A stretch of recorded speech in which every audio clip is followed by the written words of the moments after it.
Русия много сериозна преднина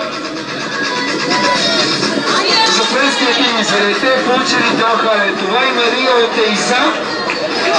Те пресякоха първи финалната линия за трети пост. Изключително представяне на този момент за французойките. Мария от Ейза. Второ вече щафетата на Русия. Катерина Макарова, предаваме Елена Ненейкина. Това се случва в този момент. Франция, Русия и Литва. Каролина Гузалскайте е третата състезателка на литовките, която вече е на средището. Четвърто място Великобритания. Фитън, Алис Фитън бяга последна за англичанките. Това са първите 4 отбора. Франция, Литва, Русия, Великобритания. Това е четвъртата. Щафетата на Унгария също затвори последната си състезателка Анита Форкази. Анита Форкази ще стане за унгарките. И първо потегля представителката на Русия Елена Ненейкина. Отлична стрелба, сериозен аванс. Много добър старт за рускините в този последен пост. Алис Фитън, Великобритания успя да изпревари и Франция, тя е втора. Британката се движи на втора позиция все още. Нямаме яснота кой е третият тим във временното класиране. Дали ще се запази това до края. Имаме нова стрелба и нови 1000 метра. Почти едновременно стартираха Литва и Британия. Двете състезателки сега се движат като втора и трета. Много сериозна е преднината, която направи рускинята.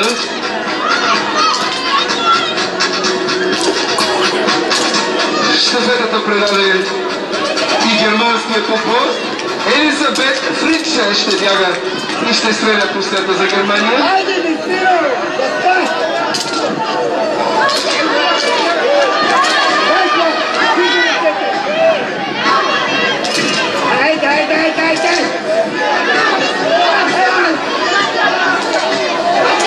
Русия, Великобритания. Това са първите две. Изненада за британския тим. Успяха да излязат доста напред, да се преборят, да скочат с 3 места, да се движи втори британката до този момент сериозен успех. И се успя да се прави за предната, добра стрелба. За да успее да фокусира първа. Великобританката ще разберем, разбира се. Имаме достатъчно време. Много темпово отбране за представителката на Турция. Юке Озуксел.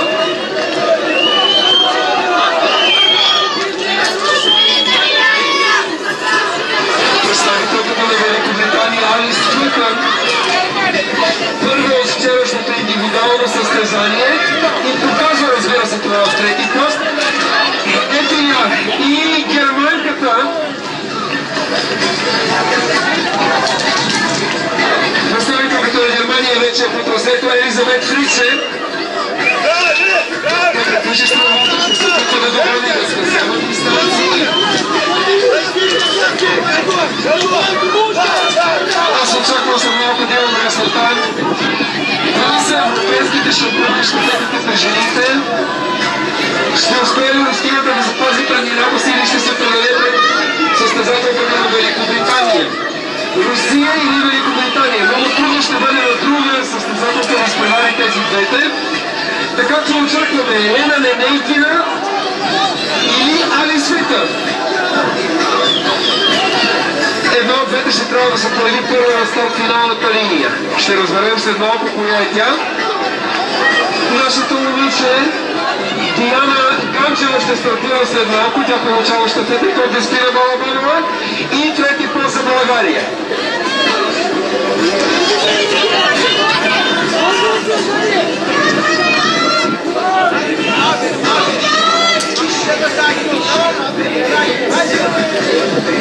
Thank you.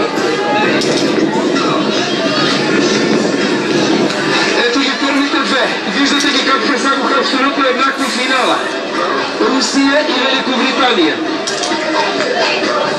Елена Ненейкина, Каролина, Али Свитън. Двете състезателки правят решаваща втора, последна стрелба. И за самите тях, и за отборите, които представляват. След това последни 1000 метра, за да имаме яснота кой е европейския шампион. Литва и Франция. Това са другите две състезателки. Литва чрез Каролина Бузовскайте. И Франция срещу Ваня и Изак. Още една мишена за Фитън. Дали ще успее да се справи? Фитън потегля първа. Това, което коментирахме преди малко, дали Великобритания ще успее да изпревари Франция и Русия. Това се случва. Фитън първа в последните 1000 метра. Веднага след нея е рускинята Елена Ненейкина. Доста сериозен предиятел на британката ще успее ли по трасето да изпревари рускинята. Коя е третата състезателка, която ще стартира? Ще разберем след малко. Литва или Франция? Турция е направила сериозно предвижване напред. Виждате представителката на Турция, която в момента стреля в цел с много набягане. Франция тръгва трета. Това е французойката Мария Изак. Това са първите три отбора, които очакваме призовно класиране. Веднага за нея Литва. Само 50 метра. Литва след Франция. Борба за бронзовите отличия. Струва ми се, че ще бъде изключително трудно някой да пребори първите два тима.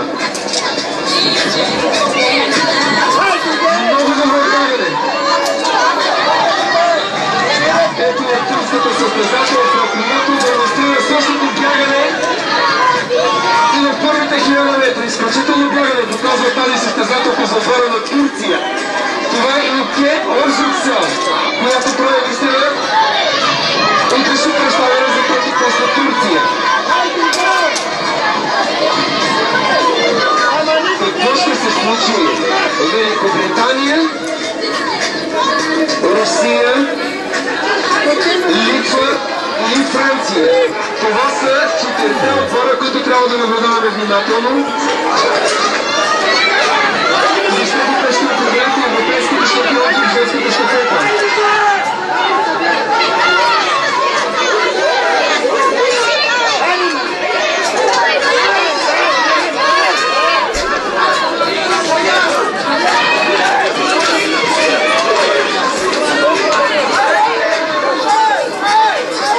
Точно в този момент представителката на Великобритания Фитън напусна очертанията на стадиона тук.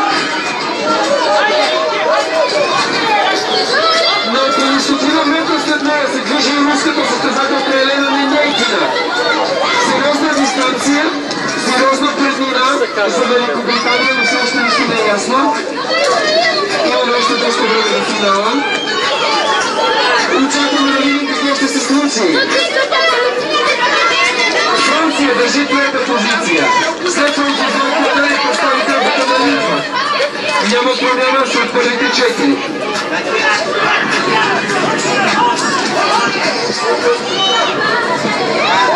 Последна стрелба за Полша и Ирландия. Това са двете състезателки, които са на редия рубеж за приключване на стрелбата и след това 1000 метра за тези дами. А ние се насочваме към финала, за да разберем какво ще се случи тук. Представителката на Великобритания съвсем малко преднина. Само метри между двете състезателки, които се насочват към финала. Вижте какво е тук. Великобритания начало финишира първа Али Свитън. Али Свитън за Англия. Браво на Али Свитън. Сега виждам, че втора се придвижва Русията, която успява да получи националния флаг на родината си. Елена Ненейкина, втора. Сребърен медал Русия. И очаквано без промяна това, което коментира.